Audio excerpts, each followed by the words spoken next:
ሊዮኔል አንድሬስ ሜሲ 3 አልጄሪያ 0። የዛሬ 20 ዓመት በ18 ዓመት ዕድሜው አርጀንቲና ሰርቢያና ሞንቴኔግሮን ስትገጥም በላይፕዚግ ከተማ ጎል ያስቆጠረው አስደማሚ ወጣት 38 ዓመቱ ላይም ከነተአምሩ ተከሰተ። ስድስተኛው የዓለም ዋንጫው ተሳትፎ ላይ ከሱ በላይ ርዕስ አልታየም። ሊዮኔል አንድሬስ ሜሲ ትናንት ምሽት ከፍ ብሎ የተጠራው ስም ምንም እንኳ ከ2022 የዓለም ዋንጫ ፍጻሜ ምሽት የቀጠለ የመሰለው የኬሊያን ምባፔ ሴኔጋልን እጅ ያሰጡ ጎሎች ቢቀጥሉም ሃላንድ በመጀመሪያ የዓለም ዋንጫው ተሳትፎው ጎሎችን ከመረብ ቢያገናኝም ሁሉም ነገር በሜሲ ጥላ ስር ነበር። ጨዋታው በካንሳስ ሲቲ አሮ ሮድ ስታዲየም የነበረ ቢሆንም የአሜሪካ የከተሞች አደባባዮች ሁሉ የእግር ኳስ ንጉሱን ለመመልከት ሞልተው ነበር። እኔ ባለሁባት ኒውዮርክ ከተማ መጨረሻ ላይ በተወሰኑ ደጋፊዎች የብስጭት ቡጢ ቢጠናቀቅም የአርጀንቲና ደጋፊዎች፣ የአልጄሪያ ደጋፊዎች በሚያስደምድም ስብስብ በኒውዮርኩ ታይምስ ስኩዌር የሊዮኔል አንድሬስ ሜሲን በሪካርዶች የደመቀ ምሽት ባለማመን ስሜት ተመልክተውታል። የመጀመሪያ የዓለም ዋንጫ ሃትሪኩ ነው። በ6 የዓለም ዋንጫዎች ላይ በመገኘት የመጀመሪያው የምድራችን ተጫዋች ነው። ከሚሮስላቭ ክሎሰ የምንጊዜም የዓለም ዋንጫ 16 ቀዳሚ ጎል አስቆጣሪነት እኩል የተቀመጠበት ምሽት ነው። ወደ 39 ዓመት በተጠጋ ዕድሜ ሃትሪክ በማስቆጠር በክርስቲያኖ ሮናልዶ ተይዞ የነበረውን በረጅም ዕድሜ ጎል የማስቆጠር ሪካርዱን የሰበረበት ነው። በቀጣይ አንድ የሚያስቆጥራት ብቻ የዓለም ዋንጫ ጎል የምንጊዜም ጎል አግቢ እስኪሰበር ድረስ ከእንግዲህ ሊዮኔል ሜሲ የዓለም ዋንጫው ዋና ጎል አግቢ መሆኑን የሚያውጅበት ጅማሮ ነው። አርጀንቲና እንደገና ሊዮኔል ሜሲ ነበረች። አሜሪካም በብዙ ከተሞቿ 10 ቁጥሩን አርጀንቲናዊ ለብሳ ያመሸችበት ምሽት ነበር። እዚህ ኒውዮርክ ሜት ላይፍ የነበረው የሴኔጋልና ፈረንሳይ ጨዋታ አንቀላፍቶ ሁለተኛው አጋማሽ ላይ በነቀው ፌራሪ ኬሊያን ምባፔ 2 ጎሎች በማይክል ኦሊሴ ብቃት በፈረንሳይ የ3-1 ብልጫ ተጠናቋል። እንዴት ናችሁ የትሪቡን ስፖርት ተከታታዮች?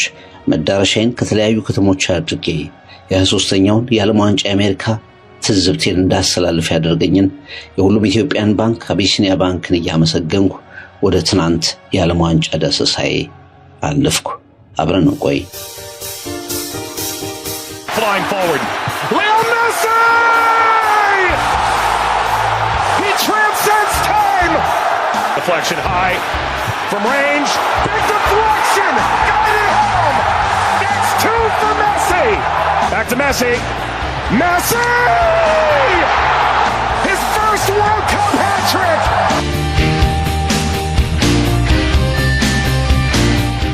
አርጀንቲና 3 አልጄሪያ ባዶ። ሜሲ ሃትሪክ ታሪክ የሰራበት ምሽት። በትናንትናው ዕለት በሁሉም ከተሞች ከተደረጉ ጨዋታዎች የዓለም ዋንጫ ጨዋታዎች በዚህ ልክ ከጨዋታው በኋላ አነጋጋሪ የሆነ ጨዋታ የለም ነበር ማለት ይቻላል።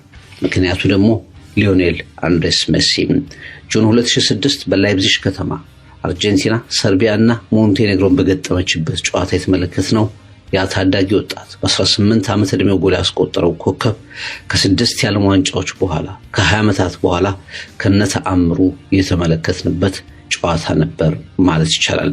ሊዮኔል ሜሲ በ17ኛው በ60ኛው እንዲሁም ደግሞ በ76ኛው ደቂቃ ላይ 3 ጎሎች በማስቆጠር የአርጀንቲና 3-1 በመስራት 3-0 አልጄሪያ እንድታሸንፍ ከፍተኛውን ሚና የተወጣበት ምሽት ነበር። 17ኛው ደቂቃ ላይ በጣም ከርቀት ኳሱን ተቀበለ፣ ትንሽ ወደፊት ኳሱን ገፋ፣ በአስገራሚ ሁኔታ በቀይ ኮርነር ላይ ድንቅ ጎል አስቆጠረ። አሁንም ሊዮኔል ሜሲ ነኝ የሚለውን ትልቁን አቅሙን ያሳየበት ጎል ተመለከተን። 60ኛው ደቂቃ ላይ ደጋግመን እንደተመለከትነው የጨራሽነቱን የብቃቱን ነገር የተመለከትንበት ነበር። ከአሌክሲስ ማካሊስተር ጋር በመጣመር እንደገና በሪባውንድ ሁለተኛው ጎል አስቆጠረ።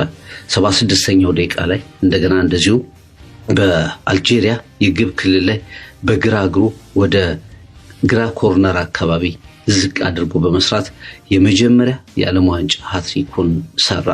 በቀጥታ ስቴዲየም ላይ የነበረውን ስሜት እንግዲህ ተመልካቾች በተለይ አርጀንቲናና ሜሲን የሚደግፉ ደጋፊዎች ይህንን ኮከብ ባለፉት 20 ዓመታት በክለብ እግር ኳስ በዓለም እግር ኳስ የተመለከቱ ደጋፊዎች ያሳዩትን ሪአክሽን፣ የኮሜንታተሮችን ጩኸት የብቃት አድናቆትን በተመለከተ ብዙ ማለት አይቻልም። ግን እኔ በነበርኩበት አደባባይ የታይምስ ስኩዌር አደባባይ ላይ በዛ በትልቅ ግዙፍ ስክሪኖች በሺዎች የሚቆጠሩ በርካታ ተመልካቾች የሚያዩትን ነገር ፈጽሞ መመልከት አላመኑም። የሚያዩትን ነገር በፍጹም ማመን አልቻሉም።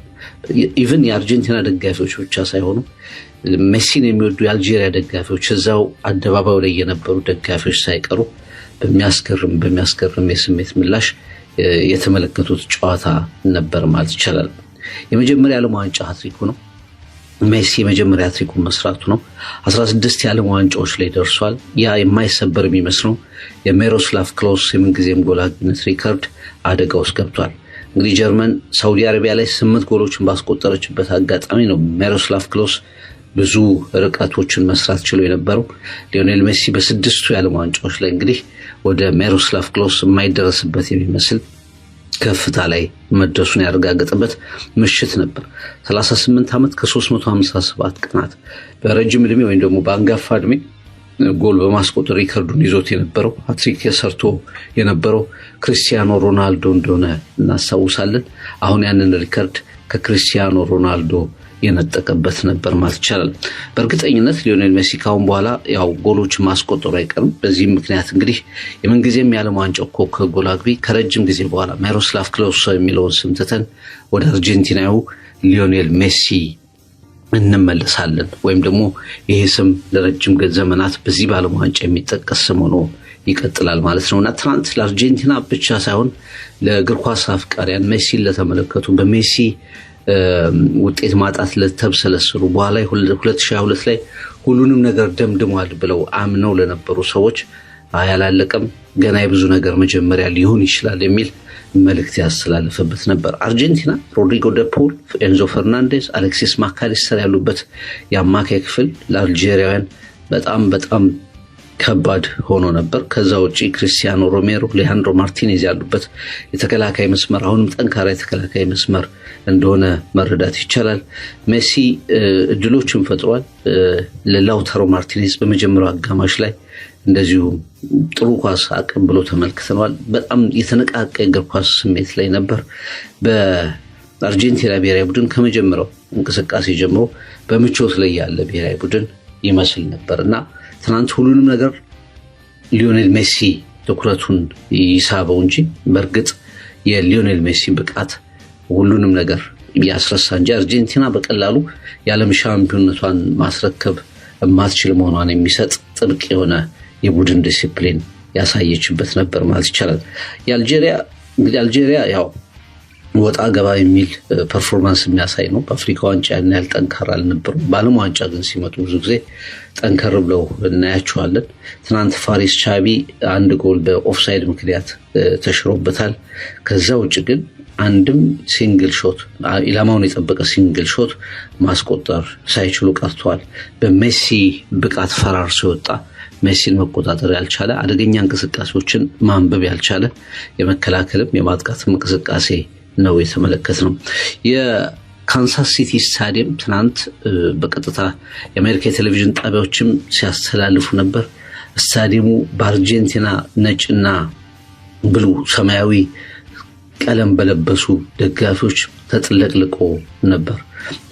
በጣም አርጀንቲናውያን እዚህ በብዛት ወይ አርጀንቲና በብዛት ይኖራሉ አለዛ ደግሞ በጣም በርካቶች የአርጀንቲና ብሔራዊ ቡድን ደጋፊ ናቸው እንደ እስክትሉ ድረስ የአርጀንቲና መለያ በየሱቆቹ ይሸጣል፣ ተለብሶም በጎዳናዎች ላይ ይታያል። እኔ ባለሁበት ኒውዮርክም እንግዲህ በብዛት በቀዳሚነት ያው በቁጥር በማረጋገጥ ባልችልም ግን ባየሁበት ልክ ሁሉ የአርጀንቲና ደጋፊዎች ቁጥር በጣም ከፍተኛ ነው። ታይምስ ስኩዌር ላይ የሁሉም ሀገራት ደጋፊዎች በጨዋታ ባላቸው ቀን ቢሰባሰቡ ቢመለከቱም ግን ትናንት አርጀንቲናውያን የተሰበሰቡበት ቁጥርና መንገድ ግን በጣም አስደናቂ ነበር። ያንን መሰባሰብ ደግሞ የሊዮኔል ሜሲ መኖር ብቻ ሳይሆን ብቃቱ ብቻ ሳይሆን ሃትሪኩ ትልቅ ነገሮችን እያከናወነ ይገኛል። ከዚህ ዓለም ዋንጫው ላይ ከተመለከትኳቸውና ትልቅ ክርክር ከሚደረግባቸው ነገሮች መካከል አንዱ እነዚህ ስቴዲየሞች አሁንም በአሜሪካ ቦታ ሰው እግር ኳሱን መመልከት ይፈልጋል፣ ግን ስታዲየሞች ባዶ ናቸው። ትናንትም አርጀንቲና ከአልጄሪያ ሲጫወቱ የካሜራ ቀጥታ ተቃራኒ በሆኑ ቦታዎች እንዲሁም ደግሞ በከፍታ ላይ ባሉ ቦታዎች ላይ በርካታ የስታዲየም መቀመጫዎች ክፍት ሆነው ታይተዋልና ሊዮኔል ሜሲ እየተጫወተ ክፍት የሚሆንበት ስታዲየም ተብሎ ትንሽ ክርክር ሲደረግበት ነበር። ለዚህ ሁለት ምክንያቶች አሉ።